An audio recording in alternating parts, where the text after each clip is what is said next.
I'm Jackie Doucette, and I'm on a mission to discover exactly what life is like beyond retirement. Join me while I chat with people who've already done it, who've retired to something rather than from something. Let's find out together exactly what's waiting for us when we say goodbye to that 9 to 5. Hi, everyone. Welcome to another episode of Beyond Retirement. I'm really excited today because I've got Jerjian with me. George is a mindset mentor to retiring boomers and is the author of the book, Dare to Discover Your Purpose, Retire, Refire, Rewire. George, thanks for joining me today. Delighted to be with you. What I usually do with all of my guests is start off with a bit of your history, a little bit of the background that takes you to where you are now and why you're doing what you're doing. I know you, in your little blurb at the back of your book, you talk about, and in your book, you talk about having been given a very dire kind of prognosis that kind of changed life for you. And I think the listeners would like to hear how that affected you and what's come from it. Absolutely. Where do I start? Right, start at the beginning. I unretired by accident because at the age of 52, I was diagnosed with a bone tumor, which I didn't even know what it was. But it transpired that it was a tumor the size of a large eggplant, an aubergine, sitting on my pelvis. And I'd been feeling pain in the back of my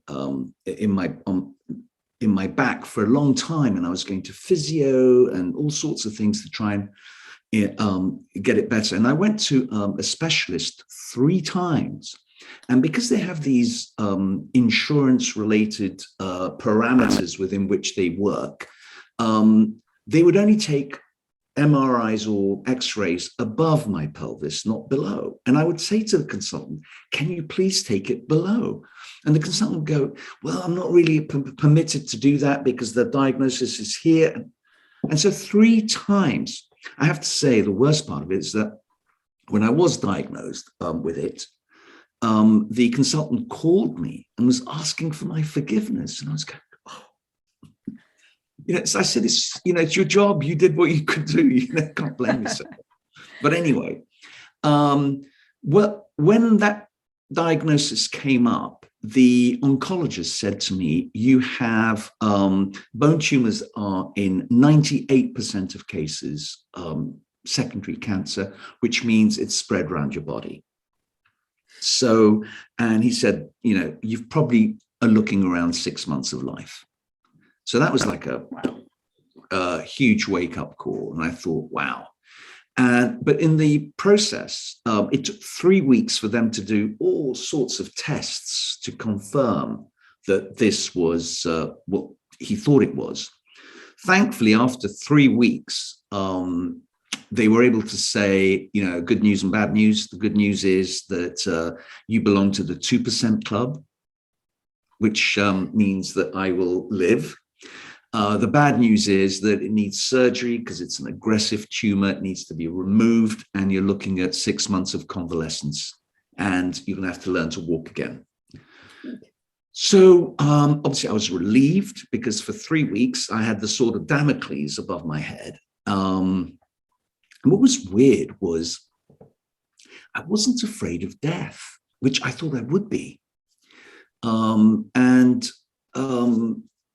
Which surprised me, but I was having angst because I then had 2 teenage daughters and they wouldn't see me. I wouldn't be around as they were transitioning to adulthood. And that really did upset me a lot. But apart from that, dying itself didn't seem to bother me for some strange reason. Perhaps I was doing already what I wanted to do. So departing didn't seem that difficult, but the difficulty was just the emotional thing with my family and my daughters. So in any event, from that point on, my life has been, in my perception, one of I'm on bonus time. And when you look at life that way, having a rendezvous with death is an eye-opener. When you realize all the stuff that you've been chasing, It's a complete waste of time. The most important things you consider unimportant or not as important. So that was the big mindset shift for me. But as a result of this, I decided to completely change course in what I did. And I thought the natural step would be retirement, even though I was 52 and it was too early. But I thought I might as well start dabbling in this retirement thing that's been oversold as a great place to be. And so I unretired. As it was, I ended up, because my father-in-law passed away, and so I had to look after his estate, et cetera, et cetera. So I was busy, but I wasn't busy. Long story short, after 12 months of semi-retirement, I found my energy sapped. I didn't have the joy of jumping out of bed in the morning to do things. The honeymoon period was over. And the reality of retirement, there's one word for it, sucks. It really sucks. And I know a lot of people will defend retirement to their dying breath because they've probably, in my view, worked at jobs they hated. And so retirement for them is a kind of a place of a reward, although it's not, but they can't emotionally admit to that because they're invested in this situation.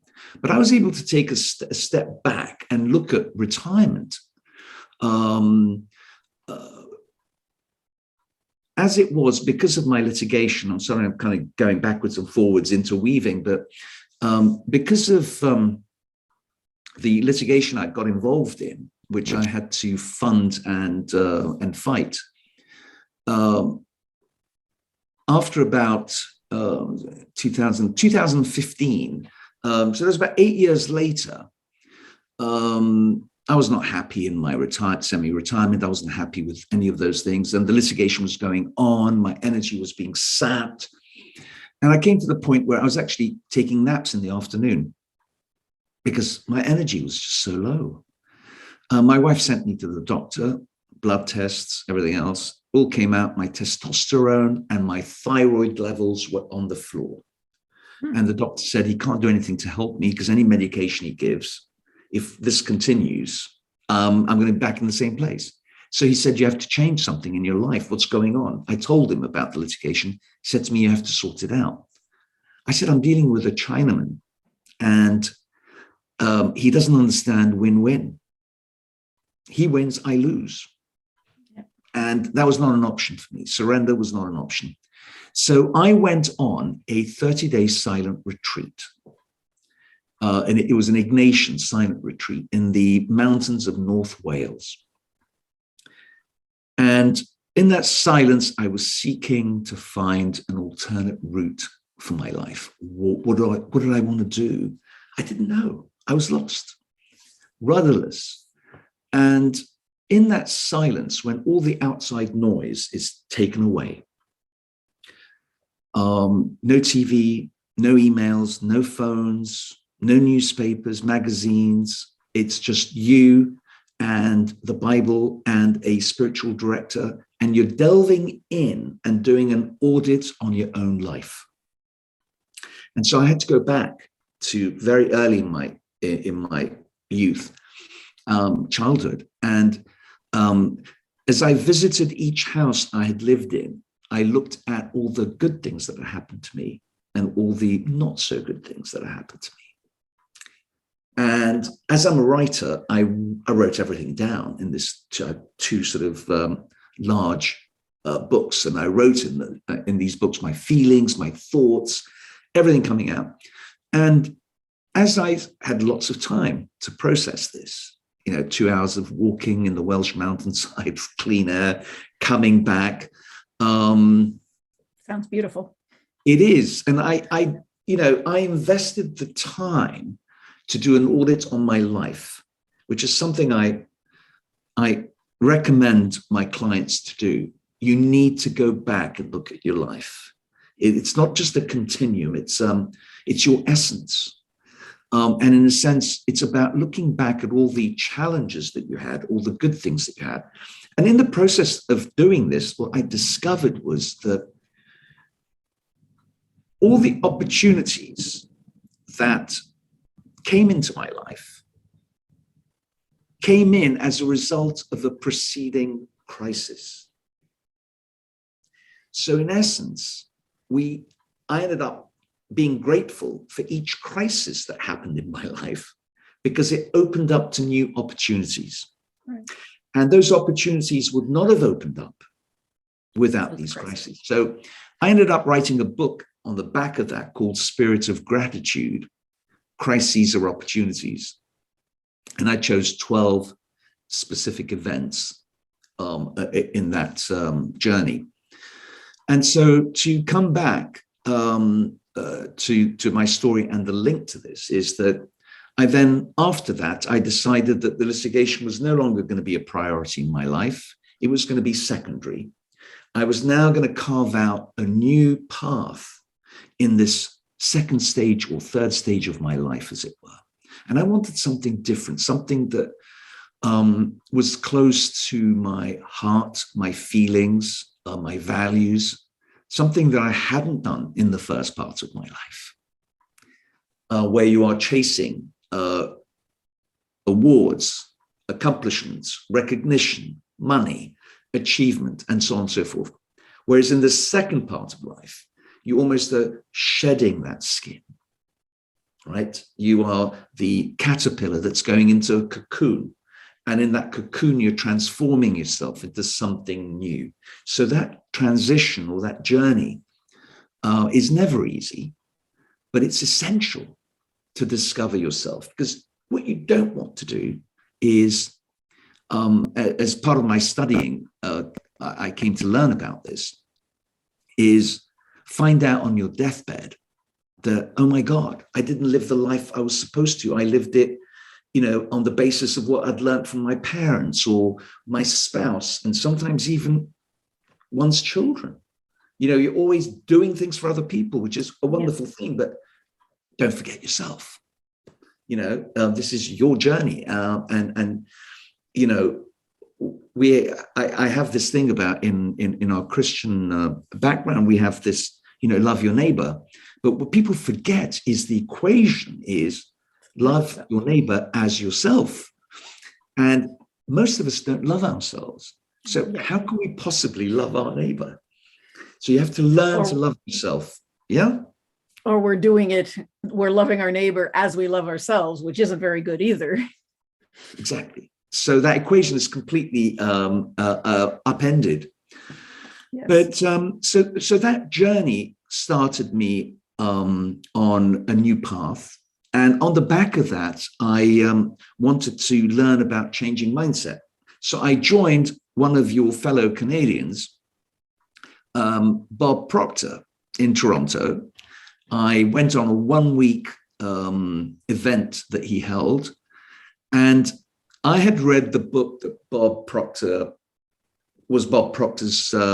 Bible, Think and Grow Rich by Napoleon Hill. And I had read that book 20 years ago when I was an insurance agent. And one of the things I took away from that book was persistence, which was an attribute I did not have. So I learned from that. And in a sense, I was able to fight the litigation by being persistent, by not caving in, not giving up, just keeping the thing. Every time the story changed, I'd move forward. And so that was a great thing. And when I heard that Bob Proctor was talking about that, and that was the pillar of his foundation of teaching people how to change their mindset, I thought, I want to go see this guy. And, at the age of whatever I was, I think must have been in my early 60s then, when I went to see Bob Proctor, I thought, I never thought at 60 I would have a mentor who's older than me. And there was Bob. And so I worked with his organization for about 18 months. I learned a great deal. And then I decided that I wanted to do something on my own. I had my own ideas about how I wanted to cook this new career of mine. And I wanted to focus on one group, which was people like me, retired boomers. I wanted to focus on retired boomers because I'm one of them, so I understand their situation. And when I say things, people know the reference points because we belong to the same kind of tribe. And we've been through the kind of same ups and downs in life in a way, historically, politically, and socially. So there's a reference point, because I don't believe you can serve everybody. You've got to be judicious about who you serve and serve that tribe in a very personal way, in a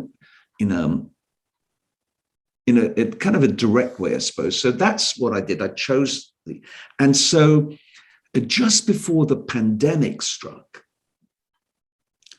I for about a year, I was working on creating a program based on my experience, using mindset and using the experience of doing an audit on your life.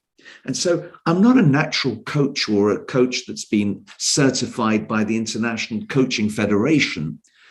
But that said, there are very few people doing what I do. There's a handful of retirement coaches. And I think many of them have come from the coaching life.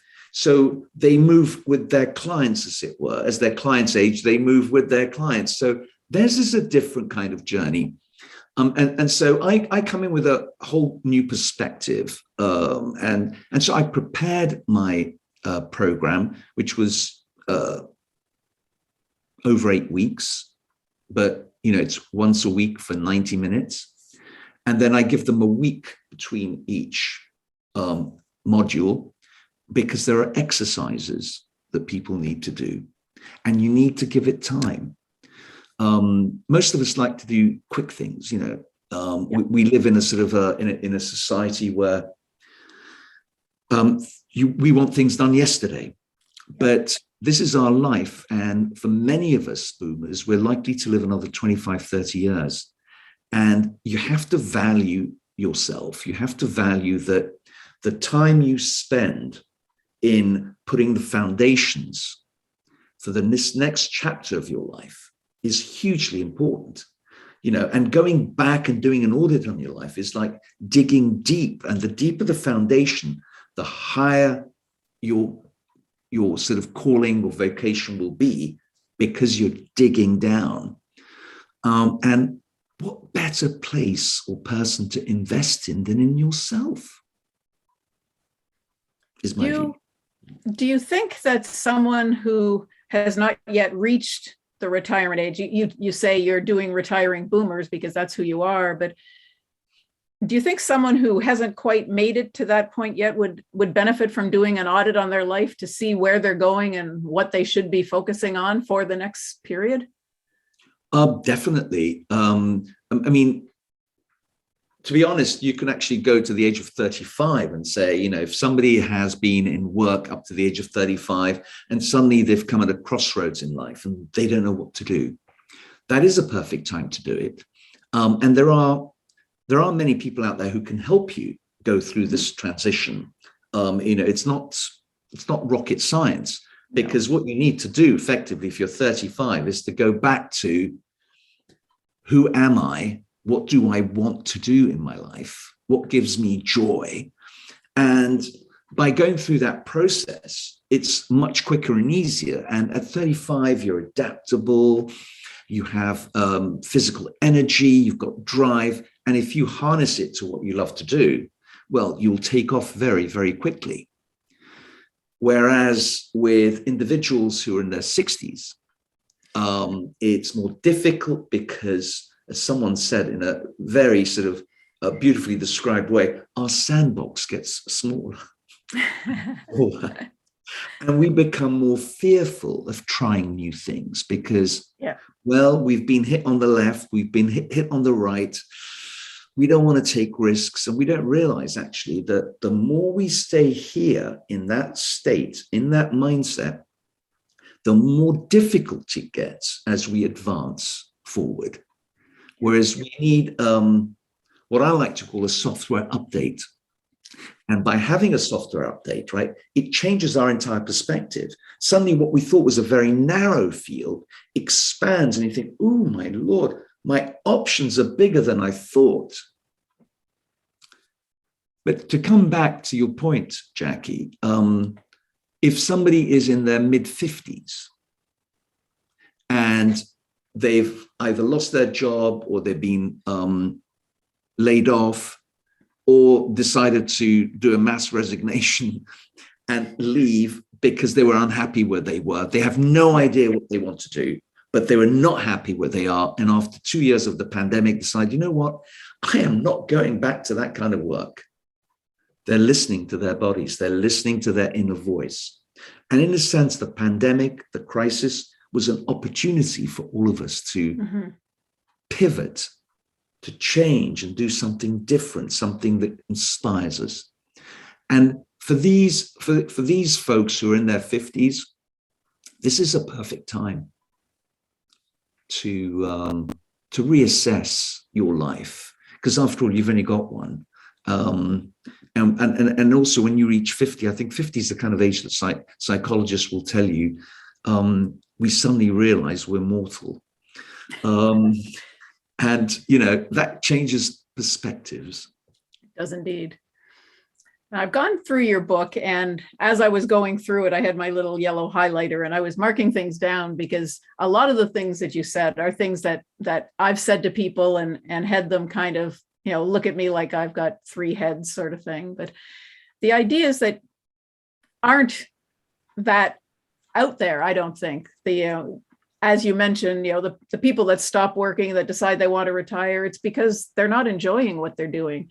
It doesn't mean they want to be doing nothing. And it's so important for people to realize that it's okay to not like what you're doing and move on to something else. And it's okay to figure out, take some time and figure that out and move on to something else.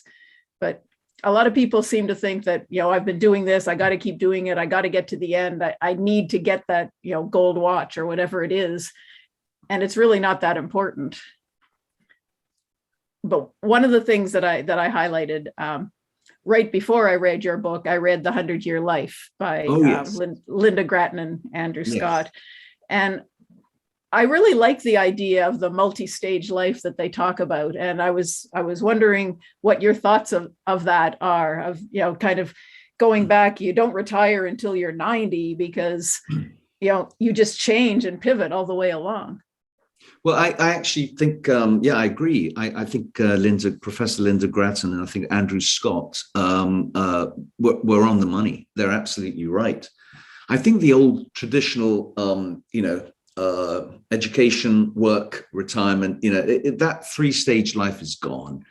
But a lot of people still have that old map in their heads, even highly intelligent people, even in the financial services industry. And I think part of it is also because of interest. Their interest doesn't allow them to see beyond that interest. They don't seem to realize that the goalposts have changed. And for many of them, their remit is just the financial. So in a sense, you need to save more. You need to put more money into your savings. But I need to live. No, you need to put more. But the reality is, of course, that I reckon that in I'm going to throw this number out. It's a crazy number, but it's true. In over 90, maybe 8% of the population will outlive their savings. Mm-hmm. Now, if you're 65 and you've got another 25, 30 years to go, how much money do you think you need to have saved that will allow you to comfortably cruise from 65 to 90 and beyond? You know, and people have put a number to that. The latest one I heard was from, I've forgotten the financial services company now. Anyway, it's a large American financial services firm. Charles Schwab, finally. Charles Schwab came out that you need $2 million in order to retire, right? That's your retirement pot of savings. $2 million to retire comfortably. And that means, you're going to get an annual income of maybe just under $40,000. Guess I won't be retiring at the end of the next month. Sorry? I guess I won't be retiring at the end of next month.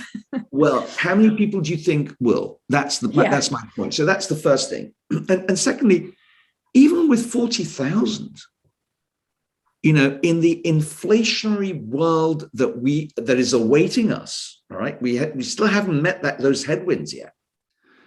In the next 3-4 years, I suspect that with all the political, economic, and social challenges that we're facing, inflation is going to be very high, and that's going to eat away at even the significant pension savings that people have made.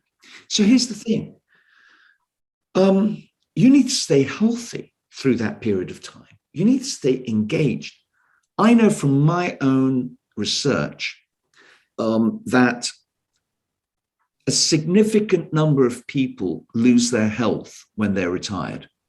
The Center for Disease Control shows, if you look at some of the stats there and the graphs, after the age of 65, illnesses literally rise exponentially. And you have to ask yourself, why is it that it rises after 65 and not at 62? Because by 65, the people who've retired, their brains have addled. They're not engaged. And when you drill down to find out what happens to people in retirement is, to use the words of Brene Brown, their armor comes off. When their armor comes off, their identity, who they are, which was the work they did, when that's gone, who are you now? Yeah. You're vulnerable. You're weak. And in the world that we live in, weakness, not good news. And the worst part is it's not so much what other people think, it's your own inner critic. I'm useless. Nobody needs me. What am I good for? These thoughts have mental and emotional repercussions. And again, I love using Brene Brown because she's the master when it comes to shame.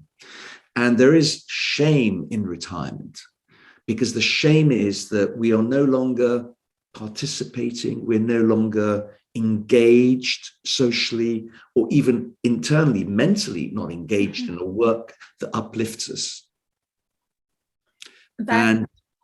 Sorry, go on. No, I was going to say that leads me into one of my other little highlighted points was that you said that boomers are one of the most underserved sectors of the population and they become invisible, but we do it because we do it to ourselves. The ageism is something that we have to take care of from our point of view before other people are going to. And that kind of leads right into it. I've heard so many people say, I can't retire because then I'm nobody. And we've got to get past that.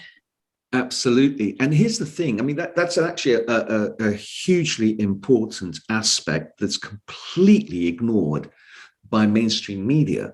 And in fact, even by corporations and the advertising world and by boomers themselves.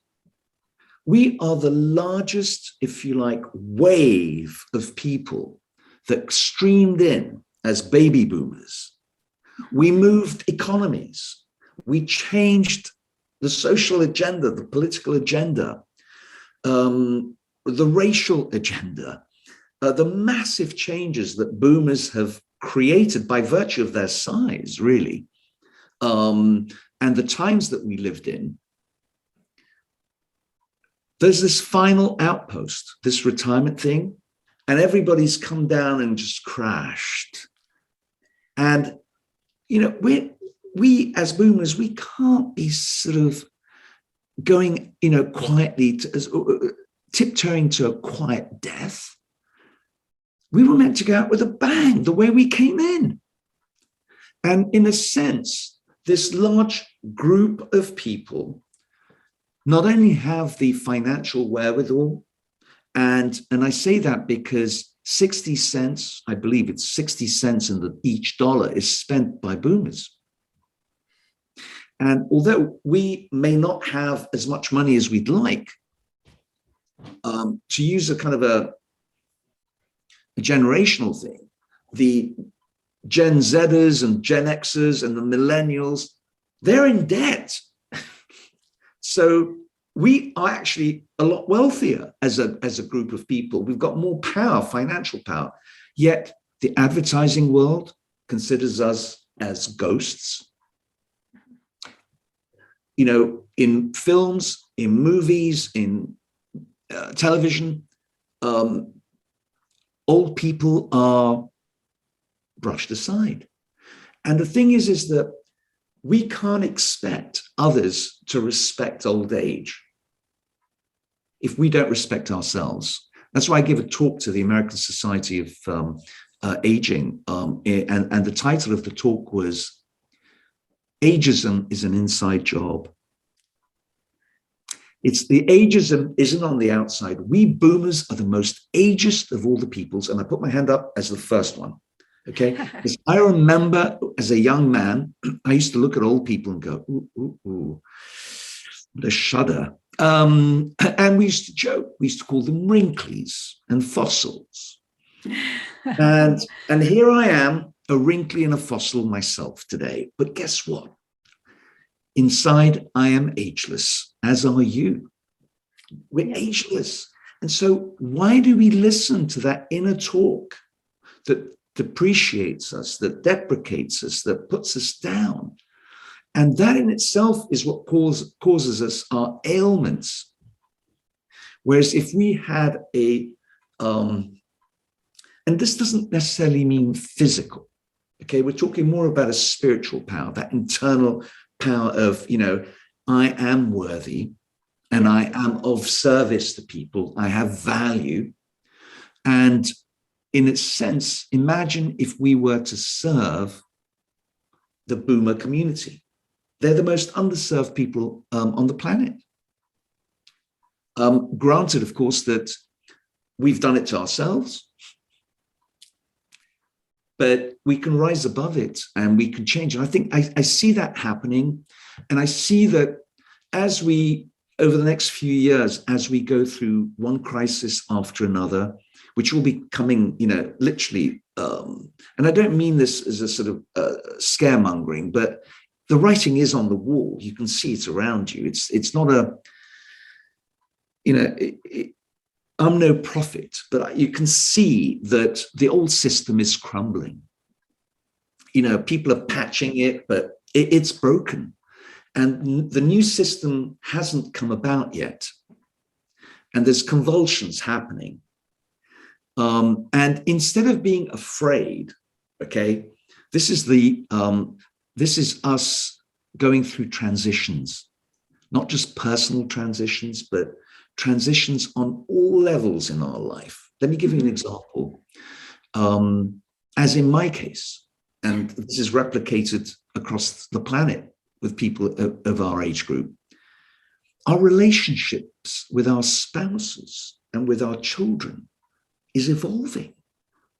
And we can't hold, as a father, I can't hold the patriarchy. It's too heavy. It's killing me. I have to let it go. And it's scary to let it go because you think you're in control and you're not. But letting go is also very freeing. And it's about changing the way you look at your own relationships with your spouse, right? Now, in the old days, you would trade in for a new one, a younger one, for example. Yep. And you'd go through the same problems all over again because you didn't sort it out in the first one. Because the problem was never with your spouse, it was with you. It was an internal issue that you weren't dealing with. And so that's one transition, the spousal transition that will change as you move into retirement or as you unretire and move into your new found identity and newfound work, newfound joys. Relationship with your children will change and not necessarily, it might actually improve. relationship with your work, with friends. Some friends, as I've found, you lose. And although it may strike you as sad initially, it's a good thing, because they're no longer, some people are no longer needed on your path, and you are no longer needed in other people's path as you change and maneuver into your new, and also new friends brings a different freshness to your life. So it's about recognizing that we can't control everything. We've got to go with the flow and recognize that it's okay not to be okay, as you said, Jackie. I think that was a lovely way of putting it. And the other way of looking at this transition, which Chip Conley and his Modern Elder Academy people talk about, is this transition on several levels, but also this transitions are not easy, but they are necessary, because staying where you are, being stuck, is even worse. Yep. So in a sense, it's recognizing that these crises are actually opportunities for us to let go of the past and to move forward, trusting that it's going to be okay, and trusting that to take the caterpillar butterfly analogy, going into a cocoon where the old self starts to dissolve while the new self is still not formed, but is forming. This is the dark night of the soul in a religious, spiritual sense, but it's also what Joseph Campbell, the mythologist, talked about. The cave you fear to enter holds the treasure you seek. I love that quote. The cave you fear to enter holds the treasure you seek. One of the questions I ask people is, what are you afraid of? You'll find that what you're afraid of generally, and I'm not talking about the fear of jumping off a cliff, I'm talking about the imaginary fears. Exactly. So don't jump off the cliff. That's not a good thing. But I think it's the knowing that what you're afraid of has the seeds of what you desire. Yeah, I think that's true in a lot of situations too. A lot of people who are afraid to push themselves a little bit are actually thinking they're afraid to succeed, but what they really want is what's just past that. And that little sandbox is just a little bit too small sometimes. That's right. I have just one last question for you, and it's something I read about it on the weekend, and I thought it was kind of interesting. When you describe the boomer generation, what years do you put in it? I know 46 to 64 is kind of what people always kind of classify as boomers. Yeah. On the weekend, I read an article, and it said that there's actually, the boomers are up till about 1953 or so. And from 53 to 64 is another group that's called Generation Jones. And I thought this was interesting. And it comes from the idea that you're trying to keep up with the Joneses, or you're the slang phrase, you're jonesing over something because you're wishing for something different. And it kind of made sense to me, because there's that group of people that don't really fit with all the ideas that fit in the boomer category. I know I'm in 62, so that I fit in that just at the end there, and I don't feel the same as my sisters do all the time. But I thought it was kind of interesting, the Generation Jones. I haven't heard that, but it makes sense. I mean, I think the whole concept of boomer is an artificial concept in the first place. It's an artificial concept, but it resonates true because it's the post-war children, as it were. Exactly. And the massive influx of babies at that time, literally did change the economy and the politics of the world, particularly as this generation kind of drew, sort of went through it. And we created massive changes. But to come back to the Joneses, one of the things that I take from that is that because we were a large group of people, there's a tribal thing about being in a large group of people. And we, as humans, we like to be part of a tribe. We like to be accepted. We like to, there's a sense of love and protection and cohesion in that.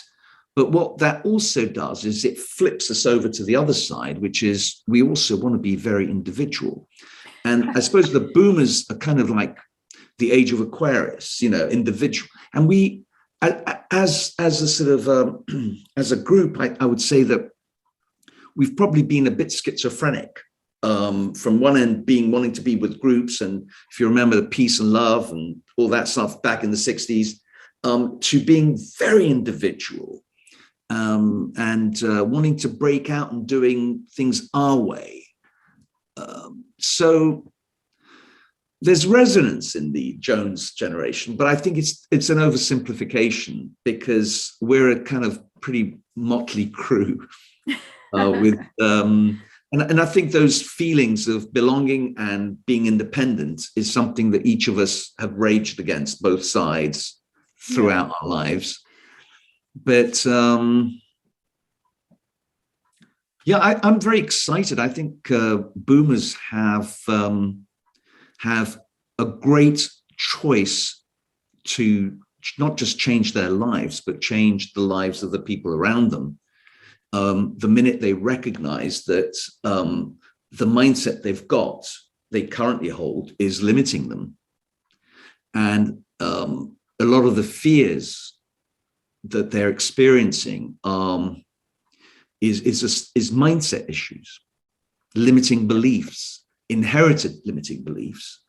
And once they cut that cord, it will unleash so much creativity, so much economic energy and individual energy, which at the moment is sapped and lost. And I suspect a group of those boomers who have been in retirement for the last 10 years, I can't see how they will be able to turn back and reconfigure. They will probably continue down that road and take them wherever it does. But those of us who still have our minds and bodies in a good place will be able to change it. And I would urge you to consider changing it earlier than you would otherwise have. Don't wait for it to get to the point where you reach the age of 88, outlive your savings, and then realize, oh, should I be looking for a job? Who's going to give you a job at 88? Yeah. And you want to be doing a job you love doing. Time to discover yourself is now. Seize the moment. Perfect. I think that's a great place to end. That's a good call to action. Get out there and find what your purpose is. Absolutely. Thank you, Jackie. Thank you very much, George. And I know your book is available at Amazon. I'm sure it's available at many other places as well. And if people want to reach out to you, they can get you on your website. That's right. GeorgeJerjian.com. Perfect. So thank you very much, George. I've really enjoyed chatting with you today. Likewise, Jackie. Thank you.